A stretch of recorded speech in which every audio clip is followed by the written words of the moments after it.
बहनों और भाइयों, मेरा सौभाग्य है कि आज मुझे महाप्रभु जगन्नाथ की इस पावन धराधाम पर महाभगवती के इस आंगन में शहीदों की इस क्रांति धरा में आप सबसे संवाद का अवसर प्राप्त हो रहा है। इस अवसर पर इस पावन धरा को नमन करते हुए आप सभी का मैं हृदय से अभिनंदन करता हूं, स्वागत करता हूं। मंच पर उपस्थित भारतीय जनता पार्टी के वरिष्ठ नेता, छत्तीसगढ़ से शिक्षा मंत्री श्री बृजमोहन अग्रवाल जी, चिल्का के पूर्व एमएलए डॉक्टर विभूति भूषण हरिचंदन जी, भारतीय जनता पार्टी के राष्ट्रीय प्रवक्ता और पूरी पार्लियामेंट्री कॉन्स्टिट्यूएंसी से भारतीय जनता पार्टी के हमारे लोकप्रिय प्रत्याशी डॉक्टर संबित पात्रा जी, विधानसभा चिल्का के भारतीय जनता पार्टी के हमारे प्रत्याशी श्री पृथ्वीराज हरिचंदन जी, यहां के लोकसभा के संयोजक श्री शंकर परिदा जी, विधानसभा के प्रभारी विकास पटनायक जी, विधानसभा के संयोजक श्री दुष्यंत हरिचंदन जी, मंच पर उपस्थित श्री अमरेंद्र राणा सिंह जी, श्रीमती ज्योतिष्ना वहेरा जी और भारतीय जनता पार्टी के सभी पदाधिकारी के साथ साथ भारी संख्या में पूरी पार्लियामेंट्री कॉन्स्टिट्यूएंसी और चिल्का असेंबली से जुड़े हुए मेरे सभी उपस्थित बहनों और भाइयों, भगवान जगन्नाथ, बलभद्र और माता सुभद्रा की कृपा भूमि को कोटि कोटि नमन करते हुए मां भगवती के श्री चरणों में नमन करता हूं। आप सबका मैं हृदय से अभिनंदन करता हूं। ये मेरा सौभाग्य है कि मैं मर्यादा पुरुषोत्तम प्रभु श्री राम की पावन धरा अयोध्या से लीलाधारी भगवान श्री कृष्ण की पावन धरा मथुरा से आप सबका अभिनंदन करने के लिए आपके बीच में मैं आज यहां पर आया हूं। मैं सबसे पहले धन्यवाद दूंगा भारतीय जनता पार्टी के अपने प्रत्याशी डॉक्टर संबित पात्रा को, जिन्होंने पूरी किस पावन धरा पर मुझे आने का अवसर दिया। बहनों और भाइयों, पूरी हम सनातन धर्मावलंबियों के लिए एक पावन नगरी है। प्रारंभ से ही सप्तपुरियों में से एक हमारी जगन्नाथपुरी है और भगवान आदि शंकराचार्य ने भी जो 4 पीठ स्थापित किए हैं उनमें से पुरी एक है। पुरी के बगैर भारत की सनातन परंपरा की कल्पना भी नहीं की जा सकती है। और इसीलिए जब मैं यहां आया हूं तो मां भगवती के श्री चरणों में यही प्रार्थना करने के लिए आया हूं कि आपको भी, हम सबको भी इतनी ताकत दे कि हम लोग डबल इंजन सरकार उड़ीसा के अंदर ला करके लैंड माफिया, सैंड माफिया, यहां के फॉरेस्ट माफिया, यहां के कैटल माफिया, इन सब को भी यूपी के बुलडोजर की तरह यहां पर भी उसका रास्ता बनाने का काम कर सके। बहनों और भाइयों, आज आपने देखा होगा जब सरकार बीजेपी की बनती है और नरेंद्र मोदी जी जैसा नेतृत्व मिलता है तो फिर आपको लगता होगा कैसे परिवर्तन आता है। ये परिवर्तन आज आपको देश के अंदर देखने को मिल रहा होगा। लैंड के देश के ऊपर आज आपको देखने को मिलता होगा। दुनिया के अंदर भारत का सम्मान बढ़ा है, भारत की सीमाएं सुरक्षित हुई हैं, आतंकवाद पर नियंत्रण हुआ है, नक्सलवाद नियंत्रित हुआ है। अब तो कहीं पे पटाखा भी फट जाए ना तो पाकिस्तान पहले सफाई देता है, कहता है कि साहब मैंने नहीं किया है, क्योंकि इसे मालूम है ये नया भारत है, मोदी का भारत है। ये छेड़ता नहीं, लेकिन कोई छेड़ता है तो उसको छोड़ता भी नहीं है, और इसीलिए पाकिस्तान सफाई देने की मुद्रा में आता है। बहनों और भाइयों, मोदी जी के नेतृत्व में डेवलपमेंट के जो कार्य भारत के अंदर हुए हैं, आज आप देख रहे होंगे हाईवे, रेलवे, हाईवे में 4 लेन, 6 लेन, 12 लेन हाईवे बन रहे हैं। तेजी के साथ नया इंफ्रास्ट्रक्चर खड़ा हो रहा है। रेल मीटर गेज से अब ब्रॉड गेज में, अब मीटर गेज की ट्रेन नहीं, अब बुलेट स्पीड से चलने वाली वर्ल्ड क्लास ट्रेन की सुविधा मोदी जी पूरे देश के अंदर, कहीं वंदे भारत के रूप में, कहीं अमृत भारत के रूप में, कहीं नमो भारत के रूप में देने का कार्य कर रहे हैं। IIT, IIM, triple IT, NIT, AIIMS, world class university, और बहनों और भाइयों, हर घर नल की योजना के माध्यम से शुद्ध पेयजल की आपूर्ति पूरे देश के अंदर उपलब्ध करवाने की बड़ी कार्य योजना को भी मोदी जी ने लागू किया है। गरीब कल्याणकारी योजनाओं को लेकर के जब डबल इंजन की सरकार होती है तो कितना लाभ मिलता है। आज इसका लाभ उत्तर प्रदेश जैसे राज्य लेते हैं। देश के अंदर 80 करोड़ लोगों को फ्री में राशन की सुविधा मोदी जी पिछले 4 वर्ष से उपलब्ध करवा रहे हैं और अगले 5 वर्ष तक उपलब्ध करवाएंगे। लेकिन उड़ीसा में यहां की सरकार, नवीन पटनायक की सरकार, नौकरशाहों से ऐसी घिरी हुई है कि वह फ्री में राशन की सुविधा को भी अपने नाम से भुनाने का काम करती है। मोदी जी पूरे देश के अंदर 60 करोड़ लोगों को पूरे देश के अंदर आयुष्मान भारत में 5 लाख रुपए की उपचार की सुविधा प्रतिवर्ष उपलब्ध करवा रहे हैं। लेकिन यहां पर नवीन पटनायक जी की सरकार यहां पर आयुष्मान भारत लागू नहीं होने देना चाहती है। बहनों और भाइयों, आप देख सकते हैं किसानों को किसान सम्मान निधि,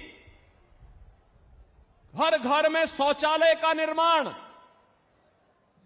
घर घर में उज्ज्वला योजना के कनेक्शन और 4 करोड़ गरीबों के सिर को ढकने के लिए पीएम आवास की सुविधा देश के अंदर बिना भेदभाव के मिली है। आप देख सकते हैं मोदी जी ने 10 वर्ष में जो दिया है, इसमें किसी का चेहरा नहीं, जाति नहीं, मत नहीं, मजहब नहीं, क्षेत्र नहीं, भाषा नहीं, पूरे देश के अंदर सबका साथ और सबके विकास के भाव के साथ इन योजनाओं को देश के अंदर लागू करने का काम किया है। लेकिन आज भी कुछ लोग ऐसे हैं देश के अंदर बहनों और भाइयों, जो रहते भारत के अंदर हैं, खाते भारत के अंदर हैं, लेकिन गाते पाकिस्तान का है। उनके द्वारा जाने अनजाने में ऐसी बातें कही जाती है, पाकिस्तान का राग अलापा जाता है। पाकिस्तान के बारे में, भारत के दुश्मनों के बारे में उनका महिमा मंडन के द्वारा किया जाता है। और मैं तो कहता हूं, जो पाकिस्तान का राग अलापते हैं, भारत के दुश्मनों का महिमा मंडन करते हैं, मैं उनसे कहता हूं, वे काई भारत के अंदर बोझा बने हुए हो, जाओ ना वहीं चले जाओ।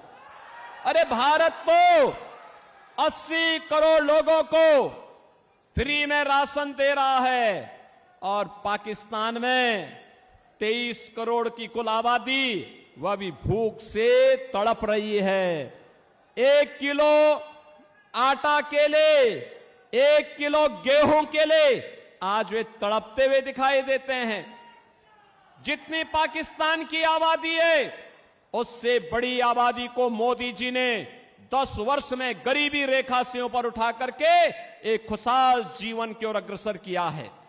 बहनों और भाइयों, मैं तो आज आपके पास आया हूं कहने के लिए, मोदी जी के नेतृत्व में सम्मान भी है, सुरक्षा भी है, विकास भी है, गरीब कल्याण भी है, और मोदी जी के नेतृत्व में विरासत का संरक्षण भी है।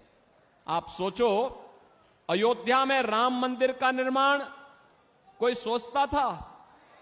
500 वर्षों का इंतजार समाप्त हुआ और आज आप अयोध्या में जाएंगे, बहनों और भाइयों, हमारी पुरी तो यहां पर भगवान जगन्नाथ पुरी तो पहले से पुरी है। और यहां पर क्या हुआ, नवीन पटनायक सरकार के संरक्षण में भगवान जगन्नाथ पुरी के मुख्य खजाने की चाबी ही यहां गुम हो गई है। भगवान के खजाने में भी ये डकैती डाल दे रहे हैं। यानी केवल लैंड माफिया और सैंड माफिया ही नहीं है, अब भगवान के खजाने में भी ये लोग सेंध लगा रहे हैं। और आप आइए थोड़ा अयोध्यापुरी, अयोध्यापुरी में आप आएंगे, आपको प्रभु राम के समय की अयोध्या, चमकती हुई अयोध्या दिखाई देगी, चमकती हुई अयोध्या दिखाई देगी। आज वहां गुलामी के सारे ढांचे हट गए हैं, अब कोई वहां पर गुलामी की बात नहीं कर सकता है। अब तो अयोध्या में जय श्री राम के ही नारे लगते हैं। क्या नारे लगते हैं? जय श्री राम का। बहनों और भाइयों, जय श्री राम का जो ये नारा है ना, आज ये पूरे देश के अंदर गूंज रहा है। मैं तो आपसे अपील करने के लिए आया हूं, मैं आपसे अपील करने के लिए आया हूं। देश के अंदर 5 चरणों के चुनाव संपन्न हो चुके हैं और छठे चरण में आपको भी 25 मई को चुनाव करना है। बहनों और भाइयों, मैं पूरे देश के अंदर अब तक 12 राज्यों का दौरा किया हूं और 12 राज्यों के दौरे के बाद मैं कह सकता हूं पूरे देश के अंदर एक ही नारा गूंज रहा है, एक ही स्वर से सारे लोग बोल रहे हैं और वह बोलना है, वह है फिर एक बार मोदी सरकार, फिर एक बार, फिर एक बार, और अब की बार 400 पार, अब की बार 400 पार। तो 400 पार की जब बात होती है तो यहां पर बीजू जनता दल को तो चक्कर आने लगता है। 400 पार, 400 पार कैसे होगा? क्योंकि वह तो यहां की 21 सीटों पर ही चुनाव लड़ रहे हैं। कैसे होगा मुझे बताओ? क्या ये लोग सरकार बना पाएंगे क्या सेंटर में? कभी नहीं बना सकते। तो उनको जिता के करेंगे क्या? वे नहीं कर सकते। और जनता जनार्दन से जब हम पूछते हैं कि भाई 400 पार क्यों, तो कहते हैं, पूरे देश के अंदर एक ही नारा गूंजता है, वो कहते हैं जो राम को लाए हैं, जो राम को लाए हैं हम उनको लाएंगे, जो राम को लाए हैं हम उनको लाएंगे। और पूरे देश के अंदर जश्न है।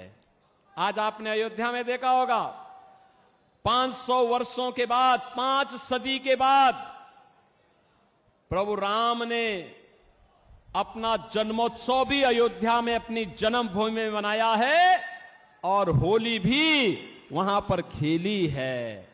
बहनों और भाइयों, एक नया भारत अपनी विरासत और विकास की यात्रा को लेकर के चल रहा है। दूसरी ओर आपके सामने मैं कहना चाहूंगा, चाहे वह बीजू जनता दल हो, ये तो नौकरशाहों से घिरी हुई सरकार है और नौकरशाही जब किसी सरकार को घेरता है तो तानाशाही को जन्म देता है। जनता जनार्दन से उसका कोई वास्ता नहीं होता है। वहां पे भ्रष्टाचार पनपता है, गरीब के हक पर डकैती पड़ती है, वहां पे लैंड माफिया, सैंड माफिया और प्रशासनिक तंत्र पूरी तरह विफल हो चुका होता है। बहनों और भाइयों, किसी नौकरशाह को इतनी स्वतंत्रता और इतनी उसको अधिकार नहीं दे जा सकते, नहीं दे जाने चाहिए कि वो सत्ता का संचालन करने लग जाए। उसका काम सत्ता का संचालन करना नहीं है। सत्ता का संचालन संसदीय लोकतंत्र में जनता के द्वारा चुने गए जनप्रतिनिधियों के माध्यम से ही होना चाहिए। वही सही लोकतंत्र का प्रतीक है। और इसीलिए मैं आपके पास आया हूं आपसे कहने के लिए कि बहनों और भाइयों, एक और यहां की सरकार नौकरशाहों से घिर करके उड़ीसा के भावनाओं के विपरीत आचरण कर रही है। उड़िया परंपरा और संस्कृति को पूरी तरह माखोल उड़ाने का काम कर रही है। उड़िया परंपरा को पूरी तरह अपमानित करने का काम कर रही है। और दूसरी ओर देश के अंदर इंडी गठबंधन है, वे सब क्या करने जा रहे हैं? उनके द्वारा जिस प्रकार का कार्य किया जा रहा है, और मैं तो आज धन्यवाद देना चाहूंगा कोलकाता हाई कोर्ट को, जिसने टीएमसी की सरकार के द्वारा 2010 से लेकर के लगातार मुस्लिमों को ओबीसी की जातियों में जबरन शामिल करके उन्हें ओबीसी के आरक्षण में घुसपैठ करने का एक षड्यंत्र किया था। कोलकाता हाई कोर्ट ने एक महत्वपूर्ण फैसले में टीएमसी के सरकार के इन सभी फैसलों को पलट के कहा कि नहीं, भारत के अंदर धर्म के आधार पर आरक्षण नहीं हो सकता। आरक्षण पर बाबा साहब भीमराव अंबेडकर का जो मंतव्य है वो अंतिम मंतव्य है। हमें उसका संविधान की उन भावनाओं का पालन करना चाहिए। बहनों और भाइयों, धार्मिक आधार पर आरक्षण यह भारत की संविधान की मूल भावनाओं के विपरीत है। अनुसूचित जाति, जनजाति और पिछड़ी जाति के लोगों को ही आरक्षण का लाभ मिलना चाहिए और वह भी भारतीय मूल के होने चाहिए।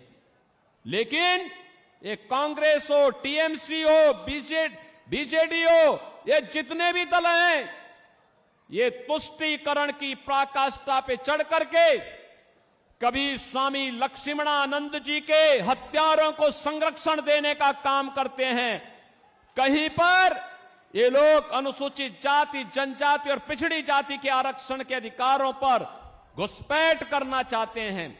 इनके मैनिफेस्टो को अगर आप देखेंगे, आपको भी लगेगा ये मैनिफेस्टो भारत के किसी राष्ट्रीय दल के या किसी दल के हैं। आश्चर्य होता है, ऐसे लगता है जैसे किसी मुस्लिम लीग का मैनिफेस्टो हो। इनके द्वारा लगातार भारत की भावनाओं के विरुद्ध आचरण करने का प्रयास हो रहा है। इनके द्वारा जिस प्रकार की बातें कही जाती हैं, वरासत टैक्स की वकालत की जाती है, बहनों और भाइयों, इसको स्वीकार नहीं किया जाना चाहिए, कतई स्वीकार नहीं किया जाना चाहिए। चाहे वह कांग्रेस हो, टीएमसी हो, बीजेडी हो या फिर इंडी गठबंधन से जुड़ा हुआ कोई भी अन्य घटक हो, ये पूरी तरह भारत विरोधी आचरण इन लोगों का है। इनकी नीतियां आतंकवाद को, नक्सलवाद को बढ़ावा देने वाला है। मतांतरण को बढ़ावा देने वाला है, अराजकता को और भ्रष्टाचार को बढ़ावा देने वाला है, गरीब के हक पर डकैती डालने वाला है। और इस कुछ कह रहे हैं, सुनवाएंगे। जब डबल इंजन की सरकार काम करती है तो विकास कैसे बुलेट ट्रेन की स्पीड से आगे बढ़ती है, इसका नजारा आपको यहां पर भी देखने को मिलेगा। और इसलिए मैं आप सबसे अपील करूंगा, भारतीय जनता पार्टी के हमारे सभी कैंडिडेट डॉक्टर संबित पात्रा को यहां पे पार्लियामेंट्री कॉन्स्टिट्यूंसी के लिए और श्री पृथ्वीराज हरिचंदन को यहां की असेंबली के कैंडिडेट के रूप में कमल चुनाव चिन्ह पर भारतीय जनता पार्टी के प्रत्याशियों को भारी बहुमत से विजयी बनाने की मैं आपसे अपील करता हूं। आप इन्हें जिता करके भेजेंगे, पुरी जिता के भेजेगा, चिल्का जिता के भेजेगा, सभी लोग सहमत हैं, कमल खिलेगा, फिर से खिलेगा। और संबित पात्रा आपके पक्ष को देश के अंदर देखो किस मजबूती के साथ रखते हैं। आप देखते होंगे प्रभावी ढंग से अपनी बात को रखते हैं। भारत की सनातन परंपरा के बारे में, भारत की सम्मान की बात को लेकर के, भारत की सुरक्षा के मुद्दे को लेकर के, भारत के विकास के मुद्दे को लेकर के, भारत के गरीब कल्याण के मुद्दे को लेकर के और उड़ीसा के सम्मान और स्वाभिमान के मुद्दे को लेकर के भी उतनी ही मजबूती के साथ वे अपनी बात को रखते हैं। और इसलिए मैं चाहूंगा इन दोनों को भारी बहुमत से विजयी बना करके आप पार्लियामेंट के लिए श्री संबित पात्रा को और असेंबली के लिए श्री पृथ्वीराज हरिचंदन को भारी बहुमत से विजयी बनाने की अपील आपसे करता हूं। सभी सहमत हैं? मेरे साथ बोलेंगे, भारत माता की, भारत माता की, भारत माता की, भगवान जगन्नाथ की जय जगन्नाथ, जय जगन्नाथ, जय श्री राम, जय जय श्री राम। तो आप सुन रहे थे सीएम योगी आदित्यनाथ को ओडिशा के पुरी से, जहां पर चुनावी जनसभा को संबोधित कर रहे थे संबित पात्रा, जो ऐसे चुनावी मैदान में बीजेपी की ओर से उनके लिए लगातार वोट करने की अपील करते नजर आए और साथ ही लगातार विपक्ष पर निशाना साधने का काम भी किया और तमाम उपलब्धियां यहां पर गिनवाते नजर आए। नवीन पटनायक पर लगातार निशाना साध रहे थे।